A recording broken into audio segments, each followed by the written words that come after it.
Chapter 8, A Chill-Laden Promise. We proceeded directly to a cafe and ordered dinner in accordance with the ravenous appetites the sea always gives, when it does not entirely destroy. As we ate, I perceived an invisible presence beside me, but as the physical was clamoring for consideration, I ignored it, very much as I had done, or rather tried to do, during the day.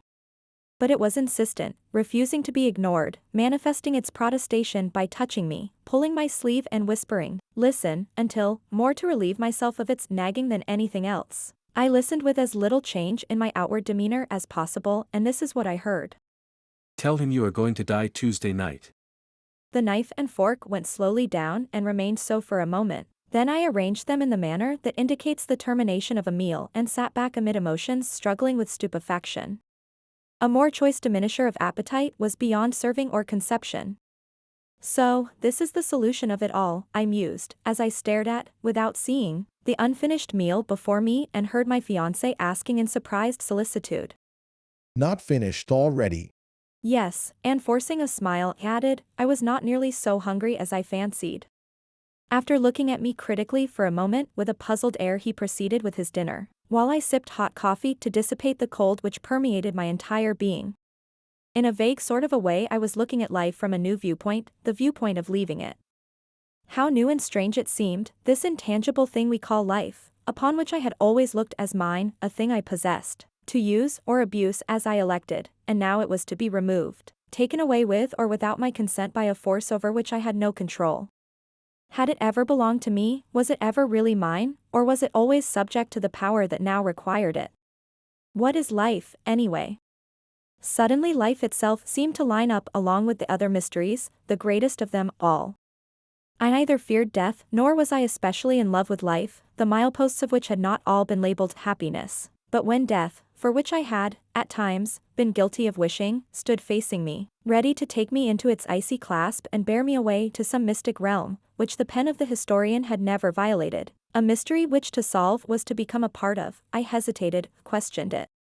Why had it waited until the star of love had arisen in the firmament of my life, illuminating it, making it a thing to be desired rather than tolerated?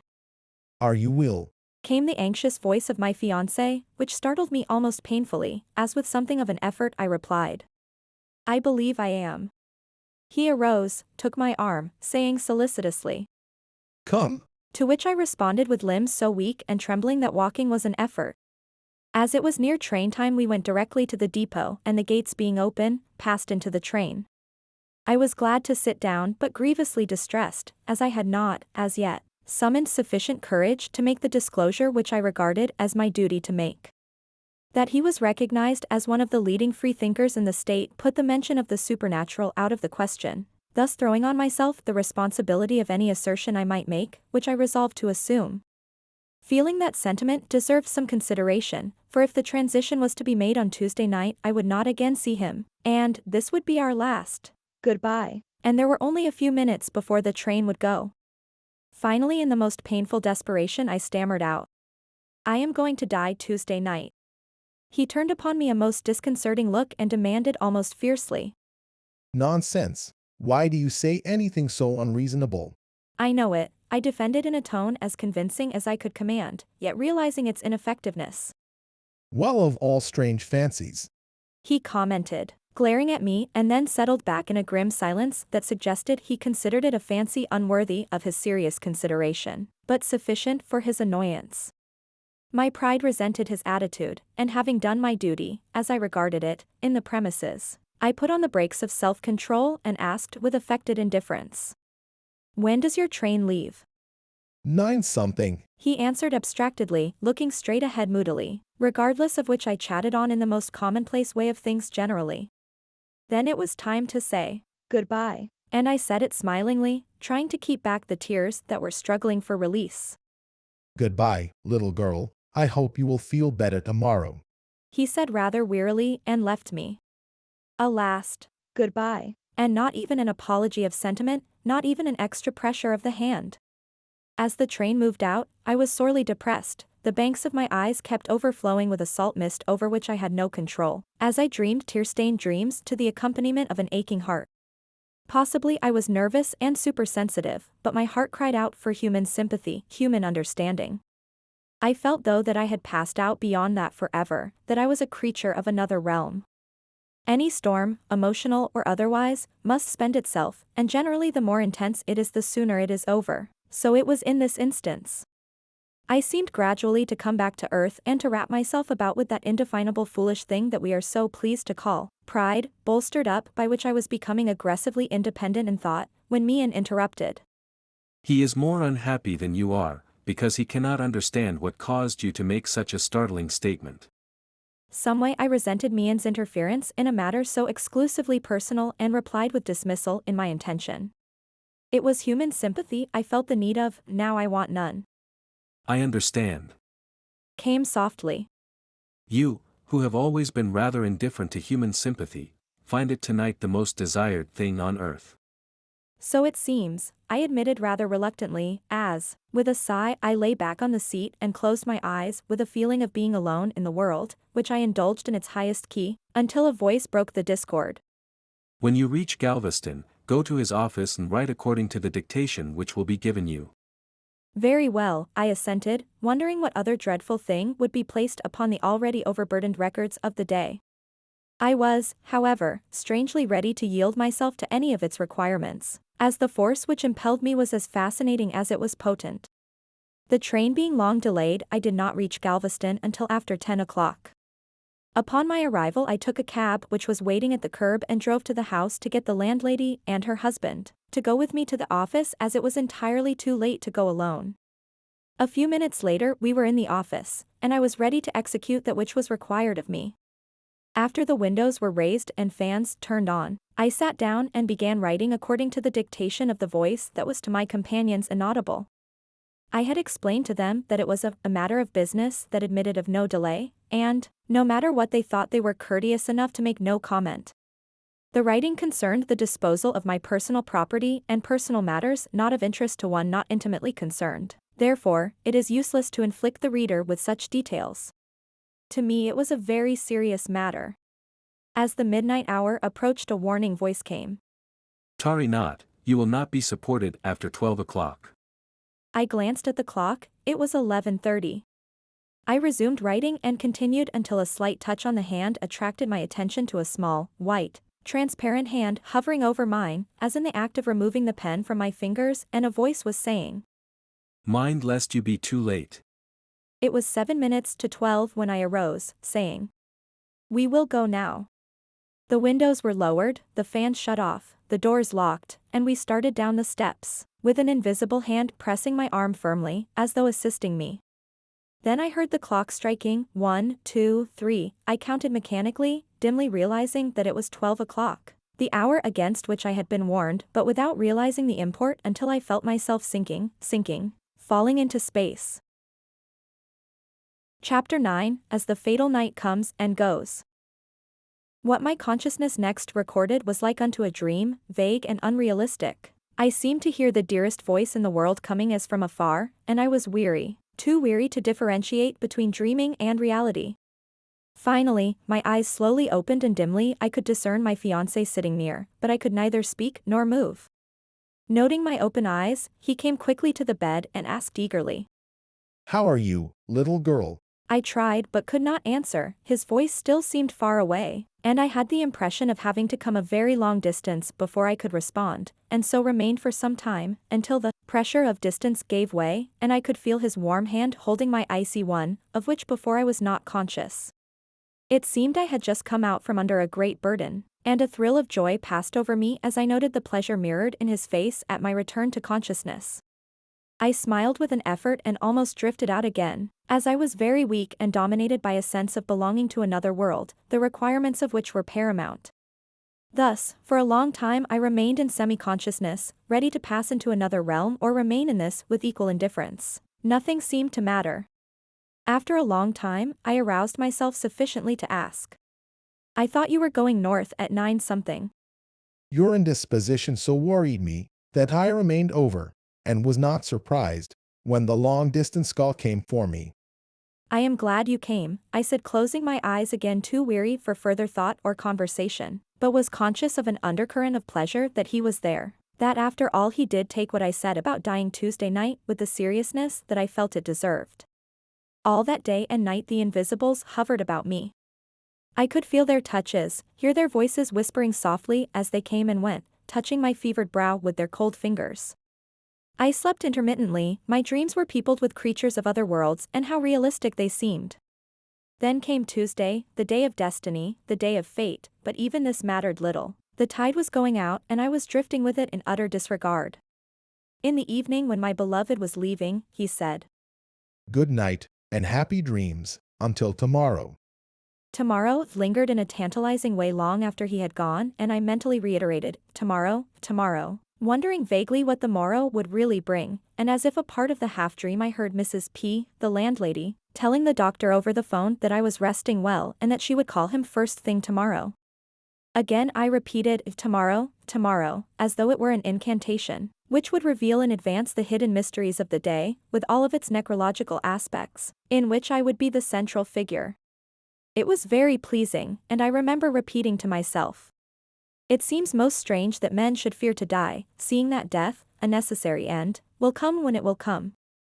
Please do not sit up with me, it is useless. You sat up all last night and I know you are tired and sleepy, I said to Mrs. P., as she came and sat beside the bed in the semi-darkness. I would not think of leaving you alone as sick as you are. I slept a while this afternoon. Come then and lie on the bed beside me, I will call you if need be. At first, she refused, but yielded when she realized that I was determined, and without removing her clothing lay down beside me, protesting. I would much rather sit up, I'm afraid I'll go to sleep lying down. I will call you, I promise, if need be, I reassured her, for of all kind women she was the kindest, and would have watched over me all night without a moment's rest, rejoicing in her ability to help someone who needed her, a splendid example of unselfishness. The deep quiet of the night had settled slowly down, and I waited with a calmness that was almost indifference for anything that might eventuate. Music. Just a few notes at first, then soft, mellow strains, so low and far away that I had to consciously shut out all other sounds and lift up my inner self, as it were, to hear, and even then, it was tantalizingly indefinable. Little lights suggestive of miniature lightning flashes were coming in and going out of existence, giving a suspicion of electricity in the atmosphere. Also, there were little round lights rolling easily about amid the usual white and color-tinted clouds that floated undulatingly, and emitted cold breaths of air, which made me shiver ever and anon. Caressing voices seemed to come from everywhere as beautiful, diaphanous forms passed and repassed, beings which long ago my childish fancy would have painted angels, just a dream page from the long-forgotten book of childhood. Thus, half dreaming, half waking, I passed into the sleep from which I expected to awaken in another world, for which I was neither glad nor sorry, and which was just a drifting out beyond consciousness as an unanchored boat might drift out from the shore. The next thing I remember I was sitting bolt upright in bed staring about in interrogatory wonderment. What was it that had awakened me in so startling a manner? The impression was that I had heard a most terrific blast as of a shrill whistle. A firm voice reminded me that I had gone to sleep with the expectation of awakening in another realm. Fanny, are you ready to come? I am, I replied in perfect confidence as I settled myself back on the pillows which Mrs. P. had readjusted, she having been awakened by my sudden springing up. To her inquiry as to what the matter was, I replied, dreaming, I presume, which seemed to satisfy her, as she resumed her place beside me, and I gave my attention to the presence whom I felt had come concerning that to which all roads in life lead, death. Are you not overconfident? Came an unexpected query. I think not, I am perfectly resigned. Suppose that to be one of the least of the requirements. I have taken little thought as to what might or might not be required of me. I was told that I would die tonight and feel that I am ready to do so, I replied, somewhat defensively, as I began to wonder if, after all, there were exactions from the other world before beings of this could pass into it with advantage to themselves. I listened eagerly for a reply, but none came. Instead, a chilly silence, painful in its intensity, seemed to permeate everything. There was something of apprehensive bitterness in my heart as I waited until I became weary of waiting, calling vainly into the dark silence for the messenger whom I felt needlessly delayed his coming. Then the voice came so suddenly it startled me. So, you are positive you are ready to come? I think so, doubtless you know, with rising sarcasm. I do. Came the decisive answer, then slowly and impressively. Know that you are not. I was told that I was to die tonight, I reminded, feeling that some defense was necessary. Are there no other Tuesday nights? Yes, I admitted, realizing with disappointment that I had erred in accepting this night as the one intended. Orthodox religious teachings to the contrary, I had never seriously considered the necessity of making preparations for an entry into the life, or condition beyond, what we term death, and I failed to understand why I should be detained in this phase of life, when I felt willing and ready to pass beyond it. After considering the matter a few minutes and casually reviewing my past life, from which no crimes sprang up to accuse me, I asked, "Would you mind indicating some of the offenses which delay me here?" Practically all the crimes and offenses in the world can be covered by one little word: selfishness. Surely you do not insinuate that I am selfish. I have always considered myself quite generous. There is no virtue in generosity to those whom we love or those to whom it is due, but to those who need our generosity. And the voice trailed off into a sadness that touched a vulnerable spot, somewhere within me, and I shrank in a self-condemnatory way, for I remembered that I had been rather remiss in considering those in life less fortunate than myself. The fact that I could trace my ancestry back, to when the centuries were few, had always appealed to me much more strongly than that, which today I know is the greatest possibility and privilege of humanity, the brotherhood of man. I needed no accuser, my own conscience was sufficient and made me intensely uncomfortable, as I thought of the many good deeds I might have done and didn't. Vain regret is not a desirable companion when Azrael stands beside the bed. It isn't the things you do, dear. It's the things you leave undone. That gives you the bit of heartache. At the setting of the sun. Then came a question more disconcerting than all things else. What of your free thinking? I was, but I began floundering under the weight of self-condemnation, but now I know different. Rather late, is it not? So it is, I admitted, and an awful agonizing moment passed before the voice came again. That is not so bad. Thought is as much a matter of evolution as anything else, in fact more so. The truth which is to liberate the world is actually waiting upon thought evolution. A great joyousness flooded my soul, had I heard aright? That there was no condemnation for me who had dared to say to God, if there be a God, if there be a hereafter, I demand some tangible evidence. The evidence had certainly been given and yet such a demand required no retribution. It seemed incredible, but what was the meaning of a truth waiting upon thought evolution to liberate the world? I had waded out into very deep water and the only refuge I had was the return to my mental attitude of chafing, because I had to wait at least another week to solve the mystery of mysteries, feeling that if free thinking was no offense, I had committed no others, and my soul was crying out, why not tonight? When you understand you will be thankful that there are other Tuesday nights. Came the voice solemnly, but I could not bring myself to feel thankful for that which seemed to me so depressingly unnecessary. In the heaviness of disappointment sleep began weighing my eyelids down, but, just as I was crossing the mystic bridge between sleeping and waking, the voice called me back with a question so seemingly frivolous, that I fancied I had not heard aright. It was repeated. If you gave a box party at the theater, would you go as you are or would you dress for the occasion? Dress for the occasion, of course, I made answer promptly, wondering what spirits had to do with theaters and vice versa. Yet you would permit your soul to enter into a far greater throng inappropriately clad? I do not know how a soul should be clothed, I replied after a moment's hesitation, then added irrelevantly, we have no soul tailors on earth. Each soul is its own tailor, the garments are of the soul's own weaving. Came solemnly. Are they hard to make? I asked, half derisively. That depends on the soul to be fitted.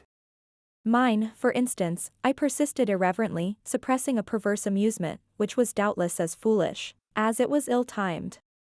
Permit me to suggest that this is a very serious matter, certainly not one for your amusement. Came the voice in cold, stern rebuke, which sobered me so suddenly, that it seemed to blast all humor out of my system for all time. Forgive me, please, my disappointment at remaining on earth, after I was so sure of leaving it, is the only defense I have to offer for my rudeness, I pleaded, a deep penitence spreading over me, as I realized that, Subconsciously, I was exercising the resentment I felt for being alive, after the hour in which I expected transition had come and gone. The voice came gently. That is well, now we can take up the subject with the seriousness it demands. I am listening, I said meekly, settling down to the seriousness I felt was required of me, and it was no pretense. I had had my lesson. No error. Began the voice, clear and soft. Must enter into the weaving of such garments. One false thread and the weaving must all be done over again, and thus cycles of time are wasted. The goal is perfection. I will abide by your instructions. The simplicity of which will doubtless disappoint you, but remember, he who is faithful in little will be faithful in much. The little things of everyday life are really the great things, the soul tests. I pledge my faith in all things great and small, I made a vow, and my soul was strong in the promise of fulfillment. A pledge cannot be violated. It were better had you made no pledge, but having made it you must abide thereby. I intend to. That the requirements, according to our mundane conceptions, were not elaborate, we must admit, as they are practically covered by the following, to wit. 1. The golden rule, the law of action. 2. Unselfish, helpful love, embracing all living things, the law of sentiment. 3. A recognition of oneness with infinity, in all the word implies, embracing all mankind, the law of divinity. Then followed what one might call personal instructions. A daily bath was a requirement which admitted of no interference, moderation and self-control in all things and under all conditions, pureness of thought, truthfulness of tongue, serenity of mind. Patience and endurance were impressed as virtues everlasting. A ready willingness to pass from this life into the next, as though it were but a conscious continuation of this in a higher, better sense, was the last injunction. It was impressed upon me that the earth life, lived in accordance with the foregoing, breeds no complications in the hereafter, for there are no chains binding us to our previous actions. I considered all that had been said to me very seriously, and reviewed it carefully in my mind, tabulating it mentally that no omission might creep in. As I did so, a few bars of music struck in, almost abruptly, and as it toned down softly, a voice which seemed far away, floated back in weird impressiveness. Oh, weaver of thy freedom, be faithful. I shivered a bit, and moved restlessly, as the words seemed to come down and cover me with a responsibility that was, closer than hands and feet, an inescapable thing. As though taking hold of a piece of dynamite, I repeated cautiously and carefully, "Oh, weaver of thy freedom, be faithful," and as if it required a renewal of my pledge, in all seriousness my soul again made the promise, "I will be faithful in all things." Then, the very air seemed charged with something not of earth, and I was infinitely happy, as though I were equal to any responsibility laid upon me, regardless of what it was, recognizing no impossibilities. Perhaps I should write more fully, of that night's unfoldments and revelations of strange, weird, unexplainable things which filled it to overflowing, but I hesitate to tax, too far, the credulity of those who read with the hope and purpose of gleaning a little ray of light on a subject which is, unfortunately, shrouded in an obscurity which can be illuminated only by its own light. Each human being must know for himself. My knowledge can help no one, it can only induce persons to investigate for themselves. Suffice it to say it was an experience, a night, I would not care to duplicate, nor would I care to obliterate. No matter what it may have given or taken, I came from under the darkness of it with a knowledge that, while there are invisible entities of love and beauty touching intimately our mundane existence, there are also, touching as intimately, entities of the opposite tendencies. After the many lessons of the night had been, at least in part, assimilated, and the room grew grey-tinted with the dawn, there passed in review beings, which seemed expressions of the different cycles of existence. After various manifestations, there were materialized human beings, which disappeared only to reappear in phantom forms. Then came the light-emitting, mist-shrouded creatures of perfection, so beautiful and weird it was like unto a dream, following which circling little lights appeared within what seemed a powerful, electrified light that flooded everything, embraced everything, scintillating with color and brilliancy, of which I seemed a part in veritable, uplifting joyousness. Slowly it all faded out, and then there came a few minutes of breathless suspense, lest beings of opposite tendencies should feel called upon to disport themselves in parade, but to my infinite relief they did not. Daylight flooded the room instead. The daylight that mocked me for being alive and seemed to demand an apology that my earthly existence dared intrude itself upon its light. Yes, the day had come and I looked out upon a world that was as changed, in so far as I was concerned, as though I had in reality passed into the beyond. I realized then it would never be the same old world to me again. And it never has been.